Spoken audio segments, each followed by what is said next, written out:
Welcome on in, Orange Nation. Stephen Fonte, Mario Sacco here. Artist of the day, David Crosby and Crosby, Stills and Nash.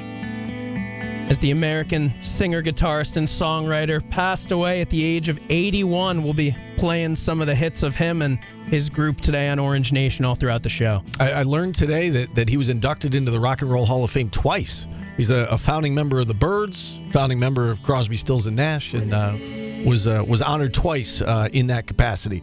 All right, let's go to our guest line. If you happen to be watching us on QSportsTalk.com, you see our next guest live and in person, the voice of the Georgia Tech Yellow Jackets, a 2003 Cuse grad, Andy Demetra, joining us on the show. Andy, great to have you on. And I guess let's just start with an overview of this year's team. You know, we know Georgia Tech's got the one conference win, an impressive one over Miami, but they're just 1-7 in conference play, 8-10 overall. Walk us through the first half of the season. Well, I think it boils down to this team has struggled to score, and the numbers bear that out. They showed their ceiling in that win, like you said, versus Miami. And Josh Pastner has been largely buoyant about the job his team has done defensively, but they've just struggled to get consistent scoring. And I think that was not necessarily a surprise because they lost their top two scorers off of last year's team in Michael DeVoe and Jordan Usher. They have a really promising nucleus of sophomores in Miles Kelly, Debo Coleman, Jalen Moore, but they're asking them to step into a lot larger of a responsibility this year. And I think what has hampered Georgia Tech through the first 8 games of conference play is they just don't have that alpha bucket getter emerge yet that you sometimes need when a play breaks down, the shot clock's winding down. You can put that ball in his hands, clear everybody out, give him a ball screen, and let him go create. Now, part of that is a function of Georgia Tech's system offensively. I think it's mistakenly described as a Princeton offense. It's got some Princeton principles, but it's not necessarily a Princeton offense per se. But it is very equal opportunity, which doesn't always lend itself to just, load up a pick and roll, have somebody parked in the corner, and find a bucket that way. But Georgia Tech has struggled to find that guy who can regenerate some offense if things have slowed down, who can just single-handedly stop a run. And that's hurt Georgia Tech, particularly in the second halves of these ACC games. But, at the same time, they've showed their potential with what they did versus Miami. Josh still feels like they're close to a breakthrough, and they're continuing to plug along here, and we'll see what the second half of ACC play holds for them. We look at the ACC, and they have a win over Miami. You guys also have a win over Georgia earlier in the year. Georgia's a pretty good team in the SEC. And when I look at you guys, Miles Kelly, lone player that scores in double figures. He struggles against NC State, but I thought a guy that stepped up was Jalen Moore in that basketball game. How can he cause Syracuse problems come Saturday? Well, Jalen Moore will have to be kind of the Moses Wright light for Georgia Tech to be successful tomorrow. Remember the last 2 years that Moses Wright faced Syracuse, he was like factory made against the 2-3 just to catch and rip from the elbow or hit those soft jumpers from 15 feet out. And Jalen, I think, has to fill that role. He's a better than 70% free throw shooter, so he has that touch in him. He's quick off the floor. He's athletic. He's still, I think, growing into the game. He's still a young sophomore, but he's going to have to be really good tomorrow. Now, he is coming off a career-high 17 points versus North Carolina State. He was active around the rim. Like with most young players, consistency from game to game can be an issue for him, but he knows that a lot of Georgia Tech's success tomorrow may hinge on how effective and efficient he can be from that high post area. Andy, we've seen Georgia Tech give Syracuse some trouble in recent years. Last year, Syracuse needed overtime to win that game. The year before that, Georgia Tech knocked them off down there in Atlanta.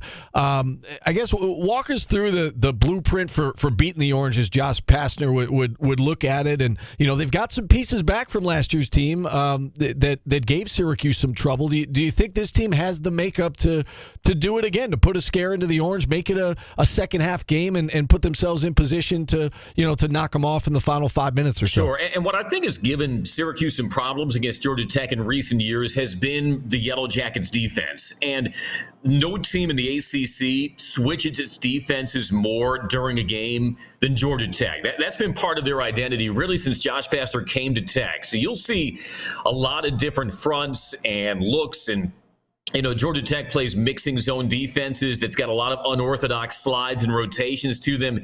They can be difficult for guards to decipher, and that's what really handicapped Miami when they came to Atlanta and Georgia Tech beat them. Isaiah Wong was rendered almost completely ineffective because he just could not figure out how to find his spot against those mixing zone defenses that Tech threw at him. And I think that's given Syracuse's guards some intermittent issues in recent seasons. So they're going to have to be really sharp. I think in their zones, they're going to have to rebound well out of their area. They're going to have to win those first chance defensive rebounds. And so I think the blueprint for Georgia Tech really begins on the defensive end. Can they get some baskets in transition for a team that's not the most skilled offensively? If you can vulture some points on the fast break, off of long runouts, I think that's going to be a big part of a successful day for Georgia Tech. And so really it starts right there. And if they can jam up Syracuse's offense just with all the different defensive looks they're going to throw at Girard and Mintz and the rest of that backcourt. As far as Georgia Tech offensively, look, it's never a good sign when you go 2 for 21 from 3, like Tech did on Tuesday versus NC State.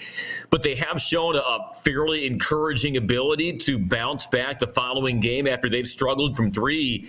And Josh has said this team has the potential, keyword potential, obviously, to be the best three-point shooting team that he's had in his 7 seasons at Georgia Tech. And you've seen little glimmers and glimpses of that throughout this season.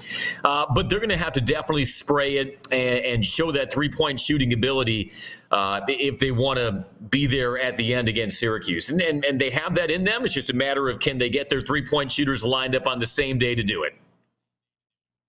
Andy, what do you make? You talked about 7 seasons, Josh Pastner. What do you make of the job that he's done?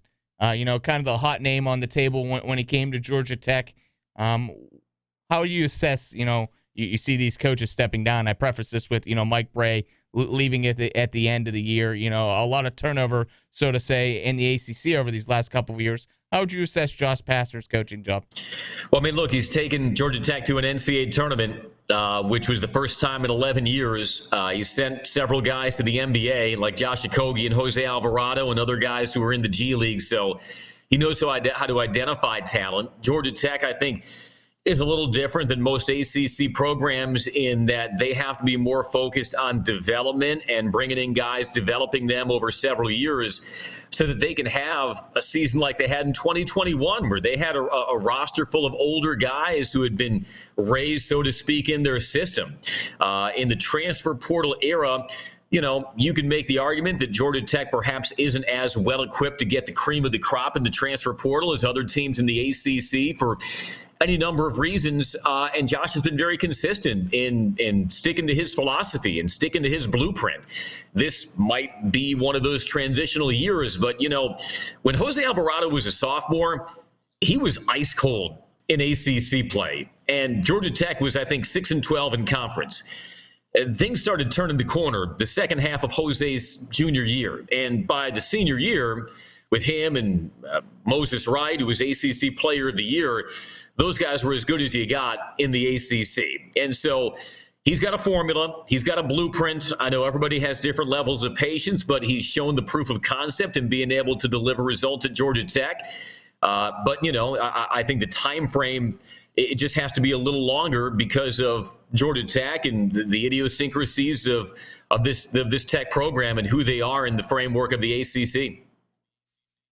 All right, Andy. I know we're tight on time here. Josh Pastner about to set to address the media, so we will we'll let you go. But hopefully we can do it again. Syracuse has Georgia Tech twice on the schedule. Hopefully we can talk to you again next month.